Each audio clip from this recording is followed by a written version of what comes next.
Sir, come here, please. Yes, what is it? Can I see your watch, please? I know all the magics. No, what are you going to do with it? Magic, sir. Magic is what I'm going to do with it. All right. Very trusting. That's a great character trait. What now? I'm going to place your watch on this table under this handkerchief, and I'm going to back away slowly.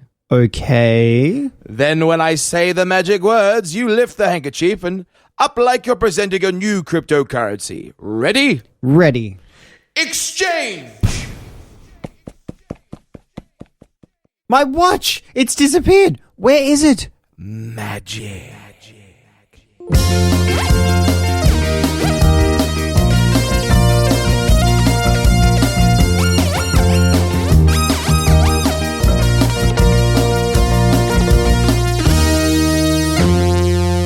Welcome to WTF is CryptoSpace. I'm Brett. And I'm Chad. This podcast is all about the crypto space.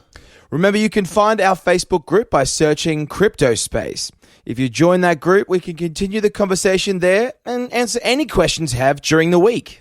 Look, and remember to review this podcast and give us a 5-star rating on iTunes. If you're on YouTube, hit that like button. It would really help us out. Also, Brett's Twitter handle is WTF CryptoSpace, and mine is Chad Shuttle Muso. We now have over 1,000 downloads. Shuttles? Buzz! Thank you, guys. You're incredibly insane. Yeah, Thank you for absolutely. Thank you to all those subscribers and downloaders who joined us this week. Now, I did have something. I was looking at the stats before, Chad, and you'll like this. Remember you gave a shout out to the Aussies and said, hey, guys, could you step it up a little? Yeah. Well, USA represents 40%. Wow. Australia now up to 22.76. Okay, guys. Okay, we're increasing there. Yeah, Nice. but then we've also got UK, Netherlands, Canada, New Zealand, Singapore, Spain, South Africa, and German all getting in on the mix. Beautiful. Thank you, guys. But a special shout out to this week. We like to, shout out to the most represented town in the Identify the most represented. Yep. All right, you ready? So it's yes. Dunstable. Dunstable. In the UK. Mm-hmm. With a total population of 36,253 people, and they represented a good portion of our listeners this week. So thank you. Well, thank you guys from the Dunstable, and you guys are just the town over from Constable. All right, so the next part of this whole thing is what we like to call fuck. And Chad, those people who haven't heard before, what does fuck stand for? Frequently asked questions. We got a couple of questions today, Brett. What type of exchanges are there in the hashtag crypto space? Okay, so most are centralized. So the answer is centralized and decentralized exchanges. Okay, so most of the centralized exchanges, these are owned companies, and so they have a price for trading based on a centralized pricing.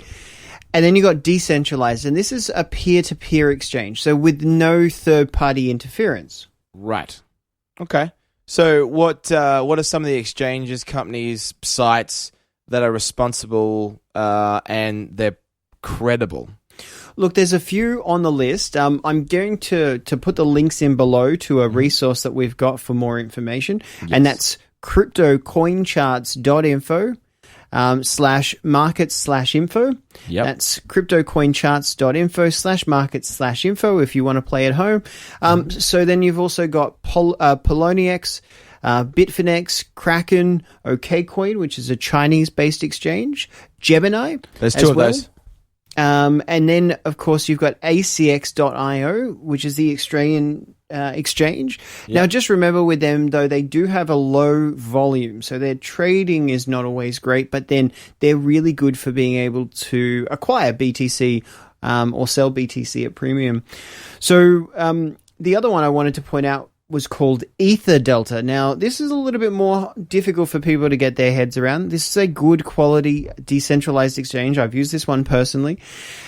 They require a little bit more time and patience to sort of undertake the transactions, slightly higher tech abilities. So another solid example of a decentralized exchange that is coming in the future, which is very exciting, and we might even touch on that at some point in one of our future podcasts, is one that is being designed and created at the moment called Veritasium, and which is traded using tokenized software known as Veri.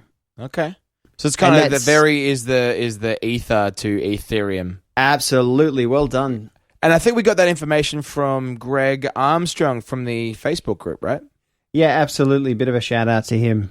Okay, so the next part of this is going to be one of our favorite subjects. Well, we only have really two. It's called In the News.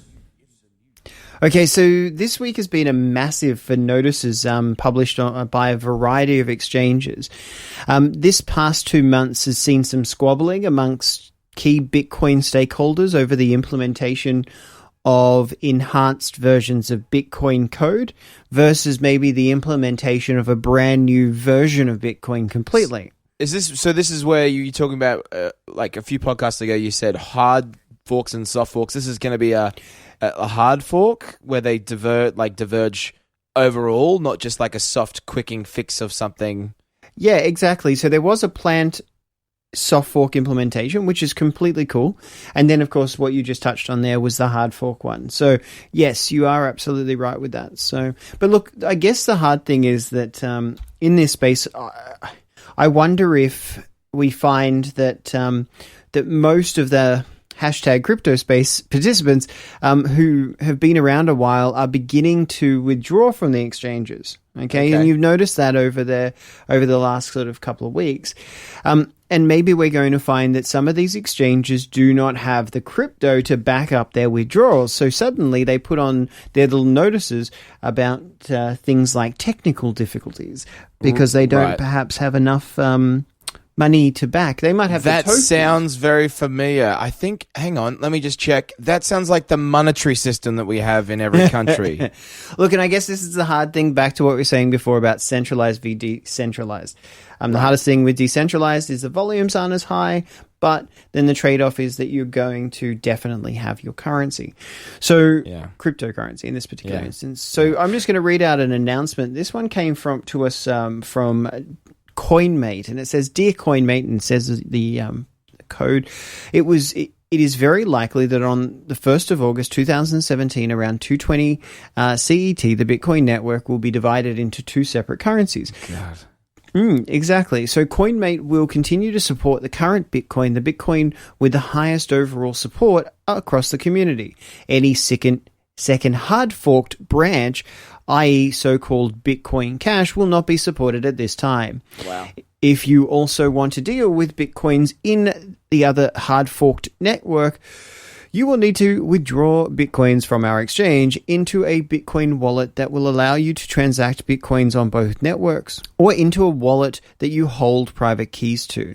In such case, make the withdrawal as soon as possible, so that the payment can be confirmed into your new wallet no later than the 1st of August. Which is crazy. That just sounds ridiculous. So what you're saying is that this Bitcoin, Bitcoin Cash is the hard fork network. It's them like branching off into another place. It's a bit Bitcoin like Ethereum Classic and Ethereum, and their split that they had, but without less kerfuffle. I mean, there's been a bit of infighting, and these things are going to happen. This sounds like when someone's trying to cover up, say they went on a bender, like a celebrity went on a bender.